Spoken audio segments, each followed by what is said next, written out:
Assalamualaikum warahmatullahi wabarakatuh. Hai semuanya. Jadi perkenalin dulu nih, nama gue Raihana dan gue bersama temen gue. Nama gue Aska dan selamat datang di podcast Kulom Eureka ITB 2022. Yeay. Emangnya Kulom tuh apa sih? Jadi Kulom itu singkatan dari Coba Ulas Film Bersama Fisika. Wah, keren banget sih. Terus kalau gitu hari ini kita mau ngomongin apa? Nah, jadi gini, lu suka nonton film gak, Ray? Suka banget dong. Nonton film apa aja tuh? Gue suka nonton romance, drama, komedi. Oh, gue juga suka nonton action.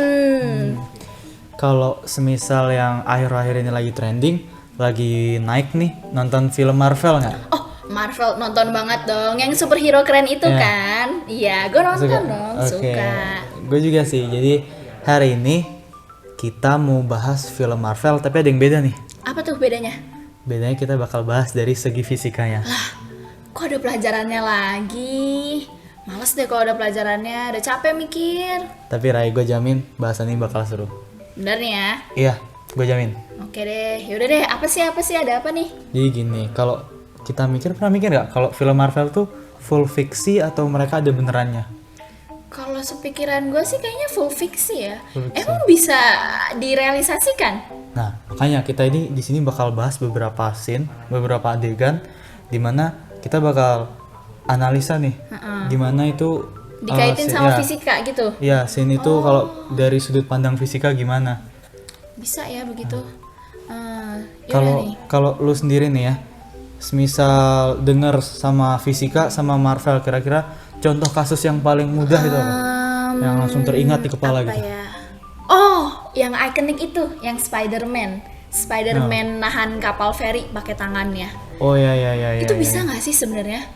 Ya, itu gila sih yang di Spider-Man Homecoming ya. Iya bener. Itu Kuat banget sih itu. ferinya kebelah kedua jadi dua terus dia tahan. Tapi dia sendiri. tahan pakai tangannya sama jaringnya. Sama mirip sama yang Spider-Man pertama itu yang Tobey Maguire. Oh ya, Tobey Maguire ya. Yang nahan Kereta. Oh ya. tangannya juga. Itu mungkin nggak sih sebenarnya terjadi? Oke. Jadi gue ingat sih. Jadi itu scene-nya itu si Peter Parker dia nahan kereta, kalau nggak salah ada 6 gerbong, isinya penumpang full. Betul. Dan lagi melaju kecepatan tinggi.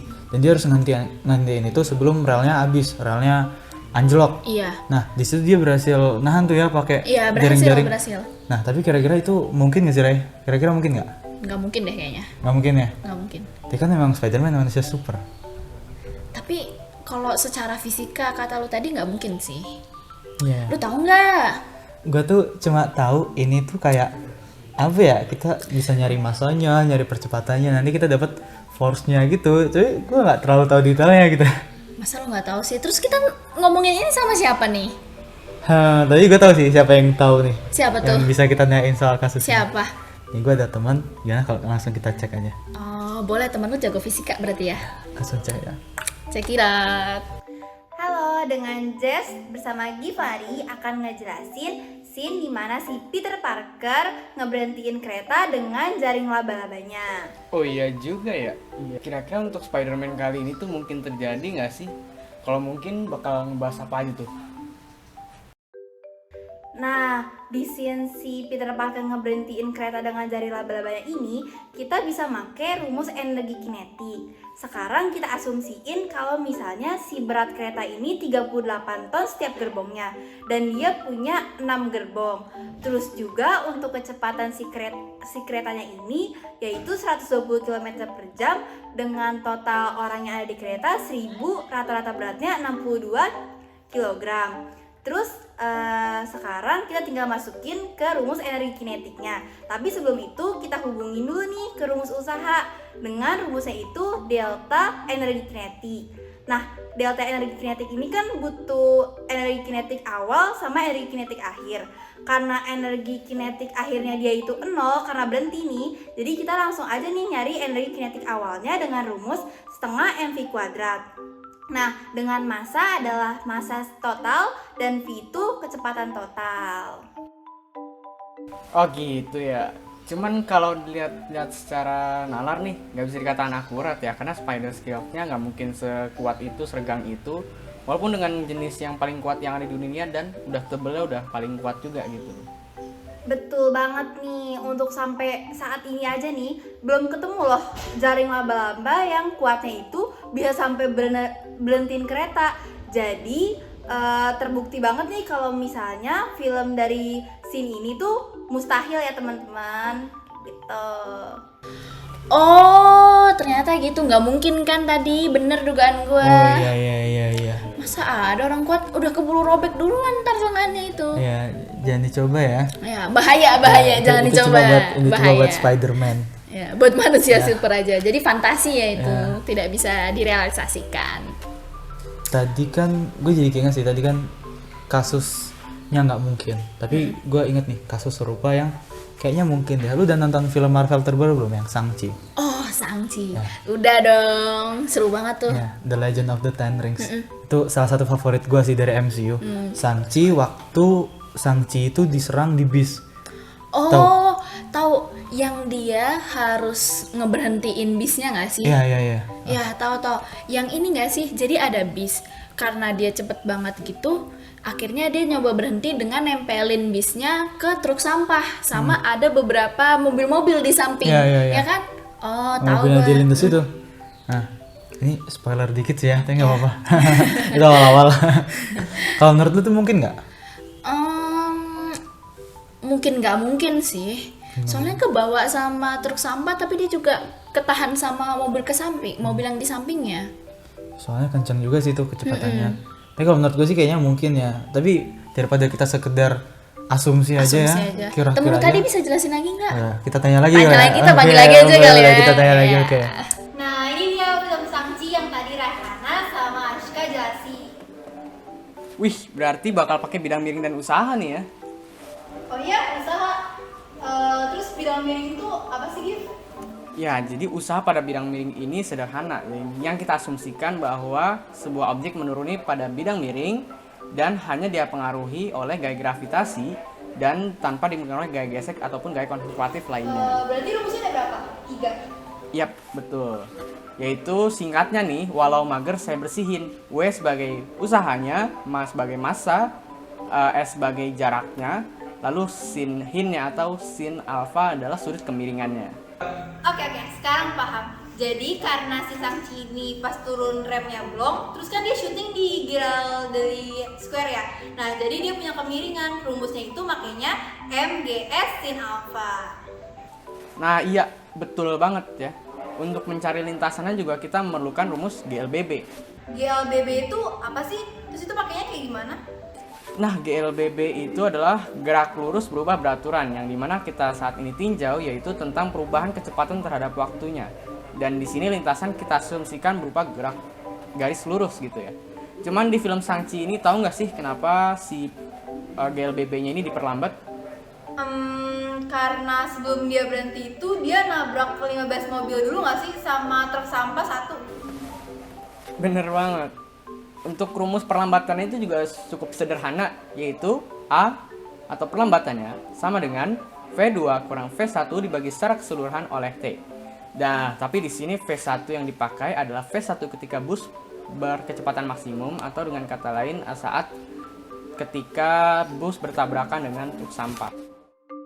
Tapi Gif, kalau misalnya di film kan cepet banget ya, itu gimana? Kemungkinan ya guys, kemungkinan ada scene-scene yang dipotong, tapi ada kemungkinan juga bahwa perhitungan kita sebenarnya udah bener dan bisa diterapin nih di dunia nyata. Oke, berarti film Shang-Chi itu termasuk film yang mungkin terjadi di kehidupan nyata ya? Dari tadi kan kita bahas yang terbaru nih, film-film Marvel. Lu punya nggak sih karakter favorit di Marvel? Oke, kalau karakter favorit gue dari kecil ya, Ray, gue paling suka itu sama Steve Rogers. Captain America. Iya. Lu waktu Civil War tim Captain America apa tim Iron Man? Captain America dong. Ya, sama dong, sama. Pas tuh. Ya. Tim Iron Man tuh apa ya? Nggak jelas. Ya kalau Steve Rogers itu kan dia paling ikonik itu karena itu from zero to hero banget. Waktu dia masih kurus langsung jadi kekar gitu. Terus dia tuh punya tamengnya. Ya, yang ikonik banget itu. Yang kuat banget itu nggak sih dari vibranium? Ya, vibranium ya. Kalau menurut lu tamengnya ini bisa direalisasikan lagi nggak? Ini gue masih agak bingung sih, soalnya kan itu tameng. Kalau lu lihat aksinya Captain America kan dia dilempar-lempar tuh. Iya, bisa Kenceng mantul banget lemparnya. nggak sih? Sampai sekarang gue hidup belum pernah sih lihat yang Gue serupa. juga belum pernah sih. Belum pernah ya? Belum pernah. Kayak perisai bisa dilempar-lempar terus mantul-mantul gitu. Iya. Mungkin Terus ya. kuat banget lagi loh ditembak-tembakin juga nggak bolong. Katanya dari vibranium. Vibranium ada nggak sih sebenarnya di dunia ini? Kalau vibranium setahu gue logam fiksi sih ya dari Marvel. Iya, Cuman faksi dari Marvelnya benar. yang gue bingungin itu gimana itu caranya Captain America dia mikirin sudut-sudutnya. Iya, Apa benar. jangan-jangan dia jago matematika kan? Dia jaga perhitungan kali ada Pitagorasnya. dia udah hafal Udah ngitung-ngitung. trigonometri Iya, gitu. benar. Lempar-lempar aja udah pas semua itu. Arahnya juga sama kali ya. Tapi buat yang pasti aja nih, Kita tanya lagi kali ya, kita Tanya, ngomongin juga. iya. Ya. Soal kita perisai panggil- ini. Benar. Givari, Jess, jelasin dong. ya Nah, sekarang nih kita bahas shieldnya Captain America dulu ya. Kalau misalnya dilihat-lihat sebenarnya agak mustahil nggak sih? Iya, kalau dilihat-lihat emang kelihatan sedikit mustahil gitu ya. Dimana kita lihat di scene kalau Captain America tuh ngelempar shield, abis itu mantul, habis itu bisa bikin orang pingsan gitu. Itu kelihatan agak aneh gitu. Iya sih, cuma itu kan film superhero ya. Tapi gimana ya kalau misalnya kita tinjau di penerapan fisikanya, itu beneran nggak sih melawan hukum fisika? Ya, betul. Ada beberapa hal yang bisa kita tinjau dari kejadian shield Captain America ini nih. Yang mana nanti dari hal itu bisa kita simpulkan secara sederhana gitu ya. Oke, kita mulai dari kenapa shieldnya bisa terbang. Nah, kenapa shieldnya ini bisa terbang? Hal ini karena penerapan hukum Bernoulli. Jadi hukum Bernoulli ini tingkatnya seperti ini. Ketika shield dilempar, cembungannya berada di atas ya. Lalu kecepatan udara pada di atasnya shield itu lebih cepat dibanding yang bawah, sehingga menyebabkan tekanan yang di atas itu lebih rendah dibanding tekanan yang di bawah. Sehingga tekanan di bawah memberikan gaya angkat gitu. Nah, selanjutnya yang gak kalah penting adalah momentum sudut alias perputaran si shield terhadap porosnya. Sehingga hal ini menyebabkan shield itu bisa terbang dengan lebih lama atau lebih seimbang dan stabil gitu. Oke, tadi kan itu pembahasan mengenai kenapa shieldnya bisa terbang ya. Terus kalau misalnya dia mantulnya sempurna tuh kenapa tuh? Nah, kalau mantulnya sempurna itu aku asumsikan ada dua faktor utama yang menyebabkannya. Yang pertama itu adalah gaya yang diberikan oleh Steve Rogers. Biasanya kan Steve Rogers kan megang terus ngelempar gitu ya shieldnya ini ya. Dia tuh udah tahu gitu berapa besar gaya yang harus dikeluarkan. Cuman nggak usah dihitung. Karena dia udah tahu apakah ini harus dikeluarkan dengan sangat kuat atau biasa aja gitu. Dia udah tahu. Jadi superhuman dari Steve Rogers juga mempengaruhi. Lalu yang kedua di sini adalah yang sangat mempengaruhi yaitu adalah bahan dari shieldnya. Dimana bahan ini menyebabkan ketika terjadi tumbukan shield ini masih berada pada deformasi elastis. Apa sih maksudnya? Nah biasanya kan kalau besi dilempar ke tembok atau besi lainnya, besi yang kita lemparkan itu justru akan penyok gitu ya umumnya. Nah beda dengan shield Captain America, ketika shield ini dilempar, nah maka terjadi tumbukan. Ketika tepat saat tumbukan, shield itu mengalami tegangan atau stres. Namun hal itu tetap menyebabkan shield masih berada pada deformasi elastis atau daerah elastisnya.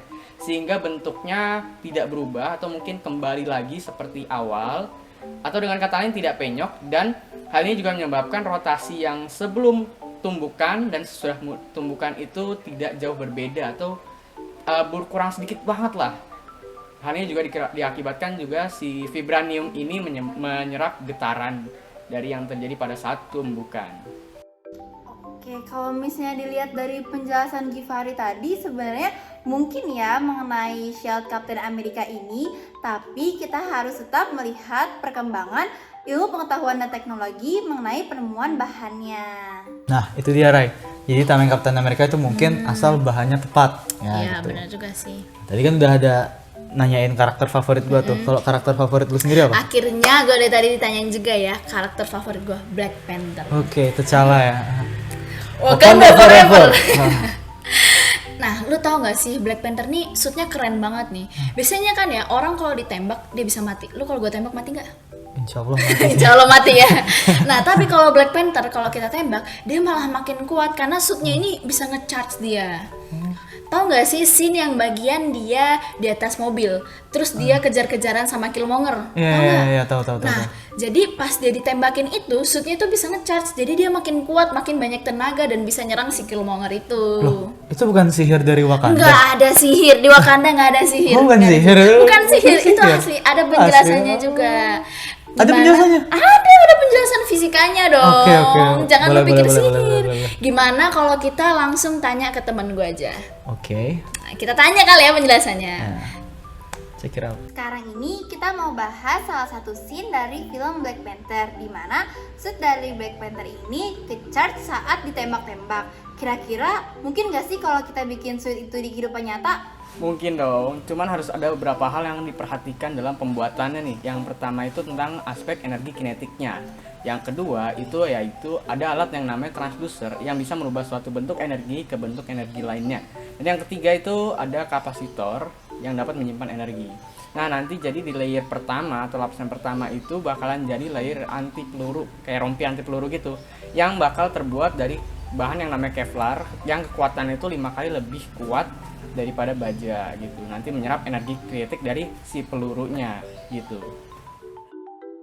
Oh, bahan Kevlar. Tahu nih. Nah, kalau misalnya si bahan Kevlar ini kan berfungsi agar peluru tidak nembus ke si badan Black Panther, terus pelurunya jadi bengkok. Nah, energi kinetik yang diserap sama Kevlar ini nggak bisa langsung hilang. Maka dari itu energinya pindah ke layer kedua kan? Ya betul. Jadi untuk lapisan keduanya nanti ada layer yang namanya transducer. Pakai transducer gitu. Lebih tepatnya bakal gunain lapisan namanya piezoelectric crystal. Jadi si piezoelectric ini adalah muatan yang terakumulasi dalam bahan padat tertentu seperti kristal gitu dan keramik akibat dari mechanical pressure atau tekanannya. Nah nanti tekanan akan menyebabkan pegas secara otomatis memukul kristal piezoelectric yang berbahan dielektrik. Jadi pada saat memberikan tekanan pada bahan dielektrik, maka akan terbentuk medan listrik. Nanti dilanjutkan ke layer selanjutnya, di mana nanti karena energi potensial listrik bersifat berbanding lurus dengan tegangan, maka akan timbul tegangan ketika ditekan bahan dielektriknya. Semakin besar tekanan atau deformasi yang diterima, maka akan menghasilkan output yang berubah-ubah. Oke, dari si piezoelectric ini yang merubah tekanan jadi energi elektrik lalu pindah ke layer ketiga kan. Nah, layer ketiga ini isinya kapasitor. Kapasitor adalah suatu alat yang memiliki fungsi sebagai penyimpan energi listrik dalam suatu medan listrik. Maka dari itu, energi yang tadi disimpan oleh kapasitor dipakai oleh suit Black Panther untuk charge suitnya. Nah, jadi untuk kesimpulannya, suit dari Black Panther ini mungkin bisa terjadi di kehidupan manusia seperti kita ini, tapi bergantung pada perkembangan ilmu dan teknologi juga. Nah, gimana? Udah jelas belum lu? Ternyata Black Panther ini suitnya bisa kita realisasikan ke dunia ini. Keren juga ya? Ya keren juga. Ternyata bisa itu secara fisika ya? Bisa dong. Oke. Keren ya? Jadi itu tuh Ray, beberapa adegan yang habis kita analisis bersama ya. Ternyata fisika seru juga ya? Seru juga ya. Iya, kalau kita implementasikan ke superhero, ke Marvel, ke sesuatu yang kita emang suka gitu. Jadi fisika menyenangkan. Jadi menyenangkan. Nah, semoga kalian yang ngedengerin podcast kita ini bisa mengerti dan juga ketularan nih suka fisika. Nah, iya. Semoga kalian juga terhibur ya sama podcast dari kita Iya. ini. Nah, kalau lihat dari pembahasan kita tadi kan kita bisa menyimpulkan bahwa mungkin nih kalau di masa depan bakal ada superhero beneran. Mungkin banget ya kan? sebenarnya sih kalau kita kembangin lagi. Ini tidak bertentangan dengan hukum fisika, jadi tetaplah belajar fisika. Tetaplah belajar ya. fisika. Nah, Siapa tahu ada superhero di masa depan. ya. Ya. Cukup lah ya dari kita. Cukup lah ya. Oke. Kurang lebihnya mohon maaf. Wassalamualaikum Warahmatullahi warahmatullahi wabarakatuh. Bye bye.